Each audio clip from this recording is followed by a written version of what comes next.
What if every Pokemon region had more than 3 starter Pokemon to choose from?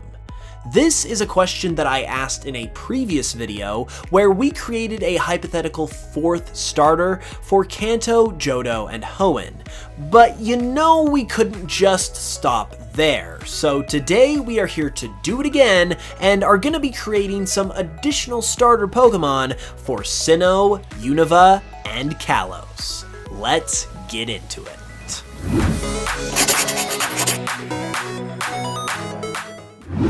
So these Fakemon videos are super fun, but they're also some of my more expensive videos to produce, which is why I am super thankful to today's sponsor, Buyee, for helping to make this one happen.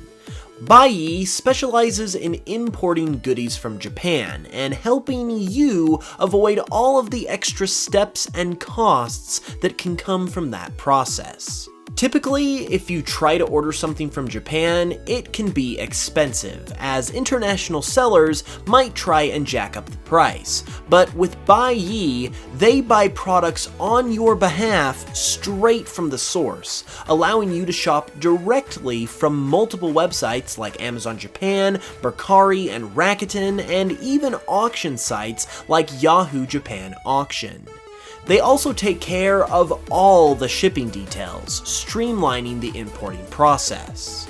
Not only does this make getting things from Japan easier, but it also allows you to get stuff that is exclusive to Japan, which in the world of Pokemon includes a lot of cool products and merch. So if you would like to expand your shopping horizons and be able to get your hands on some cool Japanese stuff, you can use my link in the description to sign up for Buyee today. And when you do, you're also going to get a special coupon for 2,000 yen off your first purchase, which is about $14 US. So be sure to check that out, and once again, a big thank you goes to Buyee for helping make videos like this one possible.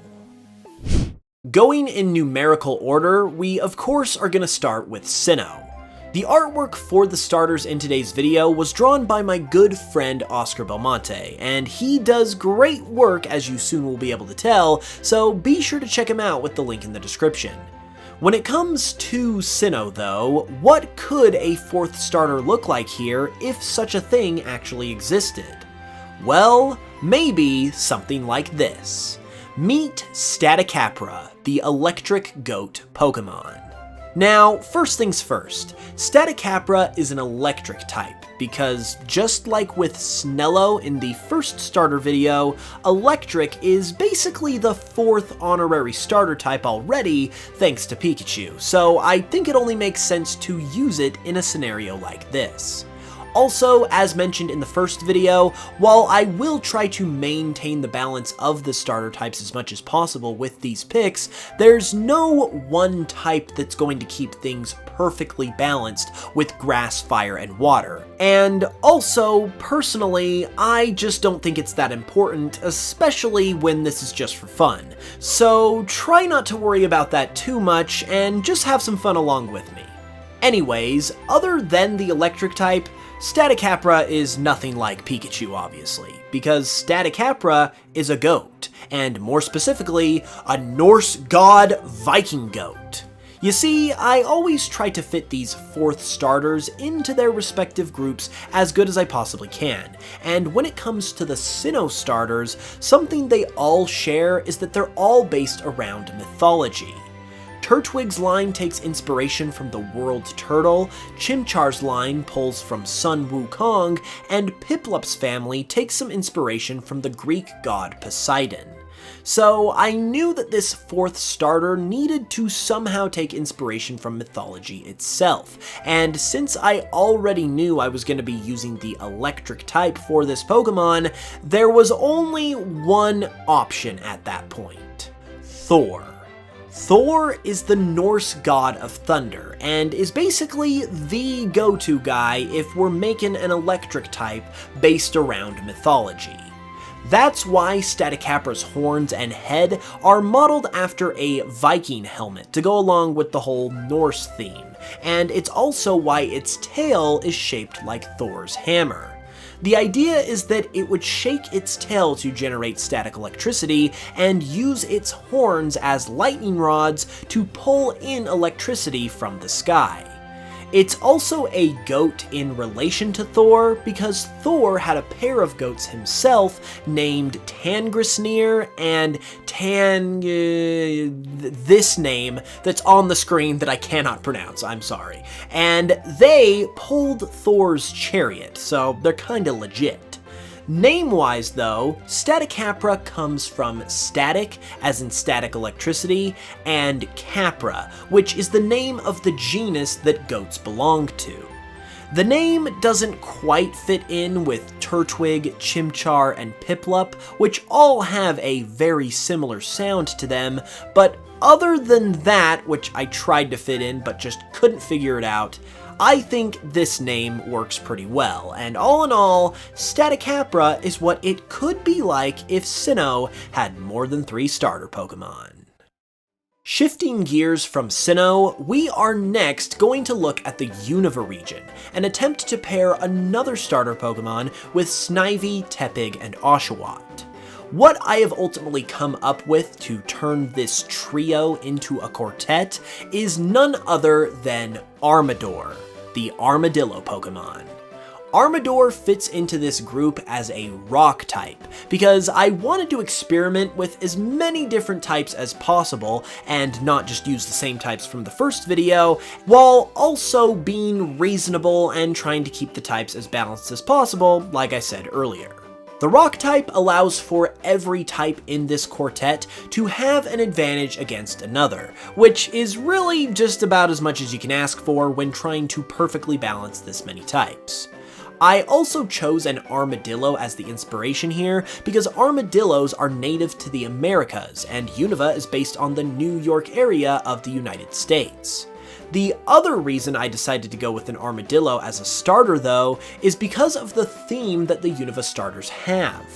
All of the Unova starters are based around different cultures, which fits in with Unova being based on the United States, and particularly the New York area. Snivy's family is based around European culture, Tepig's is Chinese, and Oshawott's is Japanese, so Armador fits into this by representing South and Central American culture. Armadillos are originally from South America, so this worked on multiple levels, and this is also where Armador gets the little pattern on its shell, as it draws inspiration from Aztec and Mayan cultures more specifically. Armador's name, meanwhile, comes from armadillo and or, since it's a rock type, but also the word adore that is formed when combining the two, because it's an adorable little starter Pokemon. Out of all of the additional starters that I have done for these videos so far, I think this one fits in best with its group. It really does feel, in my opinion, like it could be a Unova starter, so I'm super happy with this little guy, and I hope you guys like him as well. Hopping across the Pokepond, we now move from the American-based Unova region to the French-based Kalos region. And the starters here are all fantastic, at least in their base forms anyway, so they're another group with a lot to live up to. However, they're also a group that has a very distinct theme, as their evolutions are all based around different RPG classes. So that gives us something to work with in terms of adding a 4th starter and actually making it fit, and it's ultimately what led me to Ursnow. Ursnow is a little polar bear Pokemon, and it's also an ice type, since ice can create a type square, if you will, with grass, fire, and water to where every type has an advantage over another. This also ended up working well with the other major theme I needed to follow though, which was the RPG theme of the Kalos starters that I mentioned earlier.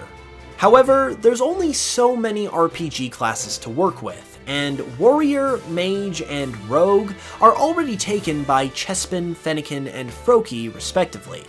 Despite the limitations though, I was able to find a good fit, as I said, as I ultimately settled on basing Ursnow around the Healer class. This works since putting some ice on it is a classic remedy for a lot of bodily ailments, and obviously, polar bears go good with the ice type too. Additionally, they also go good with the concept of healing, because whether you're dealing with a teddy bear, a mama bear, or a papa bear, bears have gained a very caring reputation in popular culture. I mean, there's an entire franchise literally called Care Bears. So this element of the design tied itself into everything else quite well in my opinion. And now, getting into the name, Ursnow also ties all of these elements together by combining the words Ursa, referring to bears, snow, and nurse, which refers to the healer aspect of its design, but with the N dropped off, so it's still kind of a hidden element of its design that can be further expanded on later with its evolutions. The name doesn't quite fit with Chespin, Fennekin, and Froakies names quite as well as I would like, but overall, I think Ursnow is a fitting name for this Pokemon, and it is what it could be like if Kalos had a 4th starter. And these guys are what it might be like if Unova and Sinnoh had 4th starters too. So what do you think of these little guys? Would you use them in a playthrough? Let me know all of your thoughts in the comments below, and if you'd like to see a part 3 to this series, and be sure to leave a like and subscribe if you enjoyed. I'll be back very soon with another video, and until then, as always, thanks so much for watching this one, I really appreciate it, and I will smell you guys later.